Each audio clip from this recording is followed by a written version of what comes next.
Hi வணக்கம்ங்க. நான் இன்றைக்கி பிரண்டை சட்னி செஞ்சிட்ருக்கேங்க. அது எப்படி செய்கிறதுன்னு பார்க்கலாம். ஃபஸ்ட்டு ஒரு கடாயில் 1 டீஸ்பூன் எண்ணெய் ஊற்றி இந்த க்ளீன் பண்ணி வச்ச பிரண்டையை, க்ளீன் பண்ணி வச்சதுன்னா நாரெல்லாம் எடுத்து க்ளீன் பண்ணி வச்சுருக்கேங்க, அதை கடாயில் போட்டு வதக்கி எடுத்துக்கணும். நம்ம ஆரம்பத்தில் இந்த மாதிரி வதக்கி தனியாக எடுத்து வச்சுக்கணும். நீங்கள் எண்ணெய் இல்லாமல் கூட வதக்கி எடுக்கலாம். கொஞ்சமாக கலர் சேஞ்ச் ஆகிற வரைக்கும் வதக்கி எடுத்தால் போதும். கலரிட்டே இருக்கணும், கைவிடாமல். இந்த அளவுக்கு வதங்கினா போதுங்க. இப்போ இதை ஒரு தட்டில் எடுத்து வச்சுக்கலாம். இப்போ அதே கடாயில் கொஞ்சம் எண்ணெய் ஊற்றி கடுகு போட்டுக்கலாம். நான் இன்றைக்கி அடுப்பில் தாங்க செஞ்சிட்ருக்கேன். கடுகு பொரிஞ்சிடுச்சு. இப்போது கடலைப்பருப்பு, உளுத்தம்பருப்பு போடுறேன். இந்த 2 பருப்பும் லைட்டாக வதங்கினதுக்கப்புறமா பூண்டு சேர்த்துக்கிறேன். பூண்டும் லைட்டாக வதங்கணும். பூண்டு வதங்கினதுக்கப்புறமா 2 மீடியம் சைஸ் வெங்காயம் சேர்த்துக்கிறேன். இப்போ கருவேப்பிலை, காஞ்ச மிளகா இதெல்லாம் சேர்த்துக்கலாம். உங்களுக்கு காரத்துக்கு தகுந்த மாதிரி காஞ்ச மிளகா சேர்த்துக்கோங்க. இப்போ தக்காளி பழம் சேர்த்துக்கிறேன். நான் தக்காளியுமே 2 மீடியம் சைஸ் தக்காளி தான் எடுத்திருக்கேன்.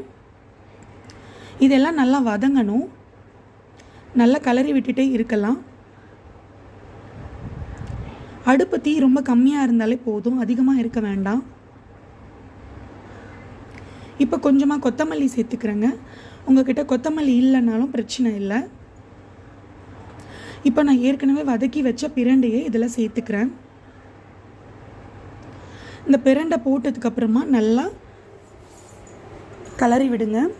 நல்லா வதங்கணும் எல்லாம் ஒன்று சேர்ந்து. இப்போ கொஞ்சமாக புளி சேர்த்துக்கிறேன்.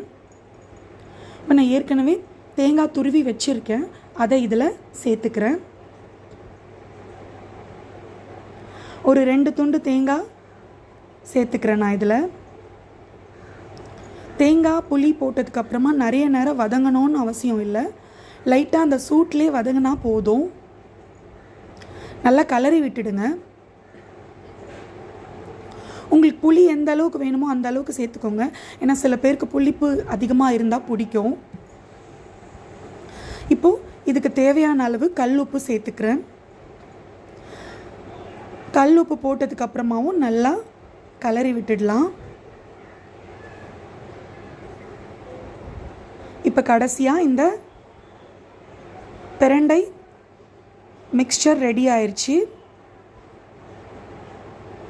இப்போ இதை நல்லா ஆற வச்சிடலாம். நல்லா ஆறுனதுக்கப்புறமா ஒரு மிக்ஸி ஜாரில் போட்டு அரைச்சி எடுத்துக்கலாம். உங்களுக்கு தண்ணி தேவைன்னா தண்ணி சேர்த்து அரைச்சிக்கோங்க. இந்த மாதிரி இருக்கணும். நான் கொஞ்சமாக தான் தண்ணி சேர்த்து அரைச்சிருக்கேன். இப்போது பிரண்டை துவையல் ரெடி ஆயிடுச்சு. தேவைப்பட்டால் தாளிச்சிக்கோங்க, நான் தாளிக்கலை. பிரண்டை சட்னி இப்படி தாங்க இருக்கும். துவையல் சட்னி எப்படி வேணால் சொல்லிக்கலாம். நீங்களும் ட்ரை பண்ணி பாருங்கள். தேங்க்யூ.